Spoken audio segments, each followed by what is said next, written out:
کان لکم فی رسول اللہ اسوۃ حسنۃ لمن کان یرجو اللہ والیوم الآخر وذکر اللہ کثیرا۔ آج تیسرا مراقبہ ہے۔ تیسرے مراقبے کا نام ہے حضور اکرم صلی اللہ علیہ وسلم کی کامل محبت کا فیض۔ اس کا فیض سینے کے 5 لطائف قلب، روح، سری، خفی، اخفا پہ آتا ہے۔ دیکھیں، جب ہم معاشرے کے اندر اپنے ارد گرد لوگوں کے رویوں کی طرف نظر دوڑاتے ہیں تو ہمیں مختلف قسم کے لوگ نظر آتے ہیں۔ کچھ لوگ ہمیں نظر آتے ہیں جو تشدد پسند ہیں، لوگوں کو مارتے ہیں، پیٹتے ہیں، ان کو اس چیز کے اندر لطف آتا ہے۔ کچھ لوگ ہم دیکھتے ہیں کہ دولت کے لیے سب کچھ کر گزرتے ہیں۔ کچھ لوگ ہم دیکھتے ہیں بڑے حلیم الطبع ہوتے ہیں۔ کچھ لوگ ہم دیکھتے ہیں جو جنونی ہوتے ہیں۔ اسی طرح مختلف قسم کے لوگ مزاجاً ہم اپنے ارد گرد دیکھتے ہیں،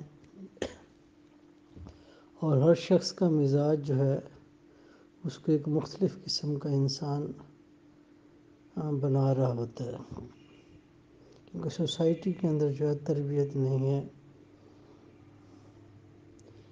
دیکھیں، فیض کیا ہے؟ بعض اوقات انسان مختلف دوائی کھا لیتا ہے، کوئی دوائی کھا لیتا ہے تو اس کے اندر بے چینی پیدا ہو جاتی ہے۔ بعض لوگوں کے اندر بیماری آ جاتی ہے، وہ چیخنا چلانا شروع کر دیتے ہیں۔ بعض لوگوں کے اندر بیماری آ جاتی ہے، وہ بے چین ہو جاتے ہیں، خوف زدہ ہو جاتے ہیں، یعنی ان کے اندر ڈس آرڈر پیدا ہو جاتا ہے۔ پھر وہ ڈاکٹر کے پاس جاتے ہیں اور ڈاکٹر ان کو مختلف قسم کے کیمیکل یا دوائیاں دیتے ہیں جس سے ان کا جو ڈس آرڈر ہے وہ ٹھیک ہونا شروع ہو جاتا ہے، آہستہ آہستہ اگر اللہ کو منظور ہو۔ یعنی وہ دوائی جا کے اس کے ذہن کے اوپر اثر کرتی ہے اور وہ اب نارمل حالت سے نارمل حالت کی طرف آنا شروع ہو جاتا ہے۔ اسی طرح فیض ہے، جس طرح وہ دوائی اثر کرتی ہے یا جس طرح بیماریاں انسان کے رویوں کے اوپر اثر کرتی ہیں یا انہیرنٹ ہو جاتی ہیں کہ جس ماحول کے اندر وہ رہتا ہے اس ماحول جیسی وہ حرکات کرتا ہے، اسی طرح فیض ہوتا ہے۔ جب فیض انسان جذب کرتا ہے، جیسے پچھلی مثال میں عرض کیا تھا کہ جو رنگ و بو نظر آ رہی ہے یہ چیزوں کی اپنے اندر کی رنگ و بو نہیں ہے، بلکہ کائنات میں موجود روشنی سے ان چیزوں نے کھینچی ہے، جس کلر کو انہوں نے کھینچ لیا اس کلر کا پھول نظر آ گیا۔ یہ ساری چیزیں ابزارب کرتی ہیں، یہ ہمارے جتنے بھی پودے ہیں دوسری چیزیں ہیں۔ اسی طرح جو پیغمبر ہوتے ہیں وہ رحمت ہی رحمت ہوتے ہیں اور رسول تو رحمت للعالمین ہے،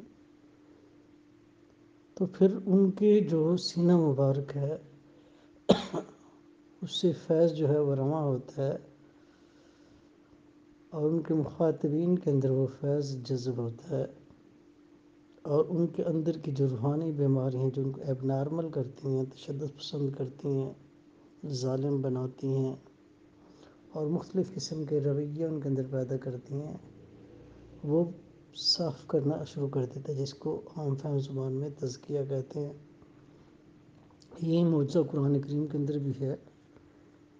جب صاف دل والا انسان قرآن کریم کو پڑھتا ہے تو وہ بھی اس کے اندر کی دنیا کو تبدیل کرنا شروع کر دیتا ہے۔ دیکھیں، سوسائٹی کے اندر جو بگاڑ ہے وہ صرف لیکچر دینے سے یا تقریریں کرنے سے ٹھیک نہیں ہوتا۔ اگر ٹھیک ہوتا تو ہر جمعے کو بہت بڑے بڑے خطبے دیے جاتے ہیں اور ایسے ایسے مقررین ہم نے